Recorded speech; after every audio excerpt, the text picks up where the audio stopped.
Alors est-il possible de couper du bois sans bousiller la forêt? Ce petit coin de Suisse est la démonstration que oui, et ce depuis 130 ans. Cette vidéo est un beau pied de nez aux acteurs industriels de la filière du bois française qui aimeraient nous faire croire qu'il n'y a pas d'alternative à leur monoculture suivie de coupe rase. Je compte sur vous pour la partager. C'est parti. J'ai la grande chance d'être avec Claude André, qui est le chef de service de cette parcelle de forêt dans laquelle on est. On est où là? On est à Couvet, la commune de Val-de-Travers, dont Couvet fait partie, 2200 hectares de forêt. Et alors, pourquoi tu as voulu nous montrer cette forêt en particulier? Qu'est-ce qu'elle a de spécial? Alors cette forêt, elle est spéciale parce que c'est ce qu'on appelle la forêt jardinée. Cette forêt jardinée qui a été mise en place en 1881 par un jeune ingénieur forestier, sylviculteur, Henri Biolay. Et cette forêt jardinée, on va voir ici une image absolument typique. Sa définition, on peut dire, c'est que sur la plus petite surface possible, on trouve des arbres de toute grandeur, de tout âge, tous les stades de développement, de la jeune plantule jusqu'au sapin bicentenaire qu'on a ici. Et puis, c'est un mélange de 4 essences principales, le sapin blanc, l'épicéa, le hêtre et l'érable. Donc c'est une sylviculture très peu interventionniste. Et nous, comme sylviculteurs, gestionnaires forestiers, eh bien, on vient prendre un arbre par-ci, par-là.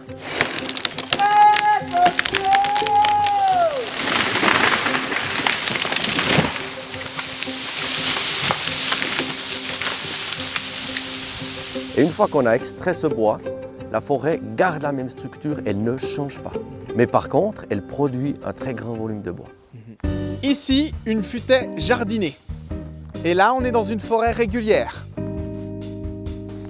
Est-ce que vous voyez la différence? Ici, t'as pas du tout de jeunes pousses, il n'y a quasiment rien au sol à part de la mousse, et puis, il n'y a pas de lumière. T'as des vieilles souches, t'as des jeunes hêtres, t'as des sapins, t'as des épicéas, et surtout, t'as de la lumière. Est-ce qu'il y a d'autres caractéristiques qui différencient ce genre de forêt des forêts intensives? Oui, alors là, une des très grandes différences, c'est qu'on ne plante jamais. Ah, ok. En forêt jardinée, on ne plante pas, on joue avec la lumière. C'est le dosage de lumière. Les grands arbres, ils grainent, la graine arrive au sol, ça germe, ça vient tout seul, ça pousse tout seul, et nous, on dose la lumière pour permettre à cette jeunesse, finalement, au bout d'un moment, d'avoir suffisamment de lumière et de pousser et de prendre la place des grands arbres. Et c'est un mouvement perpétuel. Mais par contre, moi j'ai l'impression que vous êtes quand même des doux rêveurs, c'est-à-dire que là, vous n'allez pas réussir à produire autant de bois de la même qualité que si les arbres sont parfaitement paramétrés, sélectionnés et plantés en ligne, ou bien si? Alors on arrive à produire de la meilleure qualité de bois qu'une plantation. Ok. D'ailleurs on le voit ici, l'arbre de place, comme on l'appelle, qu'on a choisi de garder jusqu'à environ 1 mètre de diamètre. C'est un bois de très haute qualité, c'est 20 premiers mètres, il n'a pratiquement pas de branches. Et nous c'est ce qu'on recherche, c'est la crème de la crème. Et chaque année que ce bois pousse, eh bien, il fabrique du bois sans nœud. Et c'est ce qu'on recherche, c'est du bois sans nœud. Et ce 5 à 10% de ce qu'on appelle qualité menuiserie, c'est du bois qui vaut 3 fois plus que le reste. Donc si on a une petite proportion de ce bois de haute qualité, ça valorise l'ensemble de nos lots de bois qu'on vend sur le marché. Alors ce qu'on a là, c'est un magnifique tronc issu de la forêt jardinée et on le voit rien qu'à ses caractéristiques. D'abord, quasiment 90 de diamètre, mais surtout, les petites stries là qu'on voit. Ça, c'est chaque année la quantité de bois qu'arrive à fabriquer l'arbre. Et ce qu'on voit, c'est que c'est hyper régulier. On a une éclaircie qui est faite tous les 8 ans. Du coup, ça grandit impeccablement, régulièrement, jusqu'à atteindre ce bel âge. Et il doit laisser la place aux autres. Quand on voit un arbre comme ça qui va pousser jusqu'à 1 mètre de diamètre, ça aussi c'est une énorme différence. Les arbres qu'on produit par exemple actuellement dans le Morvan, c'est des arbres qui sont coupés quand ils atteignent 40 cm de diamètre parce que c'est la taille de la batteuse et après ça de la méga scierie. Mais ça veut dire que vous avez aussi un modèle économique différent pour que vous arriviez à vendre ces arbres? Absolument. Et étonnamment, on le vend en France. Mais non, c'est vrai? On vend les bois en France. Oh non, la désauce. Alors, le 80% de nos bois résineux, et ils partent à une demi-heure de camion d'ici et une demi-heure de camion, c'est toutes les scieries françaises qui sont très demandeuses. En fait, cette situation, elle est due au fait qu'ici, dans le canton de Neuchâtel et en Suisse, on a quelques scieries, quelques usines de transformation, mais pas beaucoup. La Suisse n'est pas capable d'absorber l'entier des volumes qu'on produit. Et alors on est content d'avoir nos voisins français qui viennent régulièrement nous rendre visite et qui achètent ces bois, et ces bois de haute qualité parce qu'ils ont les canaux de transformation pour valoriser en fait ce bois. Mais effectivement, on nous a dit à un moment donné, vous devez arrêter avec vos gros arbres parce qu'il n'y aura plus la transformation possible. Et nous, on a dit non, nos forêts, elles produisent autre chose. En Suisse, on a beaucoup de gros bois, pas seulement au Val de Travers. Et puis l'industrie du bois, finalement, a reconnu cet état de fait et a dit ok, on va s'adapter et puis on va scier vos gros bois, on va s'équiper pour pouvoir scier vos gros bois. Et nous, c'est vraiment ce qu'on recherche. On n'a pas envie de changer notre système parce que s'il a été mis en place et fait ses preuves en 1881, aujourd'hui, en 2022, il fait toujours ses preuves. Et tous les étudiants de Suisse viennent en exercice dans ces forêts.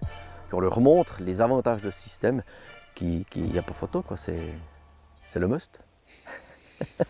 Voilà, mais qu'est-ce qu'on a là? Ah, voilà notre fameux sapin président. Le plus haut sapin blanc de Suisse. Ah ouais. Et le deuxième d'Europe. Wouah, comme ça fait plaisir de voir un arbre pareil. Pourquoi vous avez gardé un arbre aussi gros? Cette souche qui est ici derrière, cet arbre a été coupé en 1964. Il a produit 25 mètres cubes de bois. Il avait 220 ans. À la moitié de sa vie, il faisait 2,5 mètres cubes. Il a produit le 9/10 de son volume à partir d'un certain diamètre qui tout à coup explose en termes de croissance et produit beaucoup de bois. Alors quand on nous dit que le diamètre d'exploitabilité c'est 40 cm, c'est justement à partir de 50 ou 60 que l'arbre produit beaucoup, une grande quantité de bois. Alors c'est assez intéressant de tirer l'enseignement de ces observations. Si on compare ces exploitations de forêt jardinée ou de monoculture, la forêt jardinée nous produit du bénéfice chaque année. On ne connaît pas de trous, c'est régulier. Alors qu'une fois qu'on réalise un peuplement de monoculture, ailleurs qu'ici évidemment, eh bien après il y a des investissements qui sont lourds. Uniquement en termes financiers, il faut planter, il faut suivre, il faut désherber, etc. Donc vous avez un trou de production, un trou financier, vous avez une réalisation une fois, et puis après pendant 30 ans, vous n'avez que des investissements, ou 40 ans. Et puis c'est aussi la loterie, parce que quand tu crées un aussi grand déséquilibre dans la forêt par une coupe rase, tu ne sais pas quel genre de prolifération d'insectes nuisibles tu vas avoir, tu maîtrises pas en fait, tu as cassé l'équilibre. Après ça, bonne chance, comme on dit. Ouais. Non, la monoculture, c'est très fragile en termes de nature, justement de risque, que ce soit les insectes ou les champignons ou le vent. Comme on l'a dit aussi, plus on complexifie la forêt en termes de structure et de mélange, et plus elle est résistante.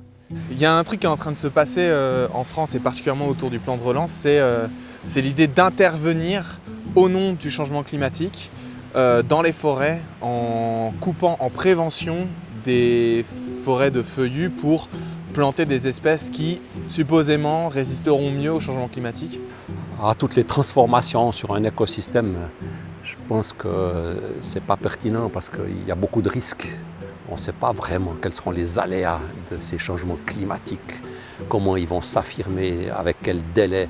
On ne sait pas non plus comment les mesures qu'on va prendre, que nos sociétés vont prendre pour améliorer la situation vont donner leurs effets. Donc il n'y a rien de plus important à mon avis de travailler avec les espèces natives et avec ce que la nature a développé comme capacité de résilience.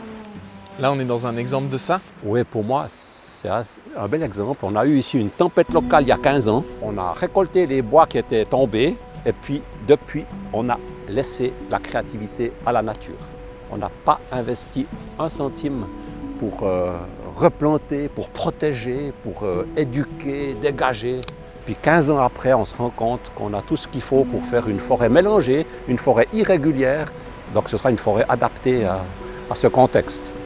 La forêt, c'est un système magnifique, fascinant, un organisme qui fonctionne sans traitement, sans chimie, sans... Le professeur Leibungut, professeur de sylviculture à Zurich, nous disait qu'il fallait faire preuve de paresse raffinée pour être en phase avec le développement de la forêt. avec certaines maladies. Souvent, on aimerait les éradiquer. Je prends le cas du frêne, par exemple, avec la calarose. Ben, c'est beaucoup mieux de faire preuve d'inaction réfléchie quand on a un secteur atteint par cette maladie, plutôt que de vouloir aller enlever le tout, y compris ceux qui sont potentiellement résistants et qui apporteront une réponse favorable génétique à futur. En fait, l'observation, déjà rien que ça, c'est un acte de gestion important, encore plus que l'action souvent. Si on aime ce métier, c'est parce qu'on aime observer. Il faut vivre en symbiose avec ce milieu pour essayer de le sentir, le ressentir, et si possible prendre les bonnes décisions au bon moment. Ça n'a tellement rien à voir avec ce que j'ai pu filmer, avec la batteuse qui se ramène et qui juste dézingue toute une surface sans se poser de questions. C'est assez fou, quoi. Ah, on a 1000 lieues de ça. Ouais, Hein. ouais. C'est vrai que la monoculture et la coupe rase, ben, c'est l'autre extrême. Parce qu'en fait, on détruit l'écosystème. C'est quand même si c'est une monoculture, c'est quand même un écosystème. Et d'un point de vue biodiversité, alors, qu'est-ce que ça donne, ce genre de forêt? Donc on a parlé beaucoup de la fonction de production, mais évidemment, on ne néglige pas toutes les autres fonctions de la forêt, dont celle de la biodiversité, mais simplement en faisant ce prélèvement comme on le fait ici, par voie de conséquence, les autres fonctions sont garanties. La protection, la stabilité du sol, le tampon par rapport à l'oxygène, à la qualité de l'eau. L'eau qui sort de ces forêts, on la boit comme ça, elle n'est pas traitée. Ah oui. La biodiversité, c'était, il y a quelques décennies, un peu le point faible. Parce qu'on avait l'habitude d'aller chercher le moindre arbre n'importe où parce qu'il avait de la valeur. Et après, on nous a dit, ouais, mais vous pourriez quand même un peu faire un effort, de temps en temps des secs, des renversés, laisser au sol, ou des chandelles pour le pic, pour les oiseaux, etc. Donc oui, on a intégré cette notion de biodiversité. Je pense qu'il faut aussi se décentrer de notre vision humaine Tout à et se fait. dire que là, il y a d'autres individualités Exactement. qui vivent et qui ont le droit d'être là, quoi. On sort de la production et puis on doit un petit peu faire zoom arrière pour se rendre compte de ces choses-là qui sont la base de la vie finalement. Hein. La biodiversité, on doit y contribuer largement. Alors comment mettre ça en place en France? C'est dans les Vosges françaises que je retrouve Évrard de Turckheim de l'association ProSilva et Sylvain Angerand de l'association Canopée pour dessiner le plan de bataille. On est ici dans une trouée qui est pleine d'enseignements parce que c'est une trouée de scolytes. Une trouée de scolytes d'il y a 7-8 ans. J'étais d'une impatience coupable, on a voulu planter quelques douglas. Donc voilà un douglas planté. Voilà. Donc Et ça, qui est venu naturellement. Et ça, c'est un pain magnifique naturellement. La constatation ici, c'est que vraiment, on aurait pu s'économiser la plantation des douglas. Et ouais, c'est ça qui est incroyable. Et donc, c'est de l'argent jeté par la fenêtre. Alors, je ne sais pas ce qu'on fait avec le plan de relance, mais j'ai cru comprendre qu'on plantait de grosses surfaces en douglas.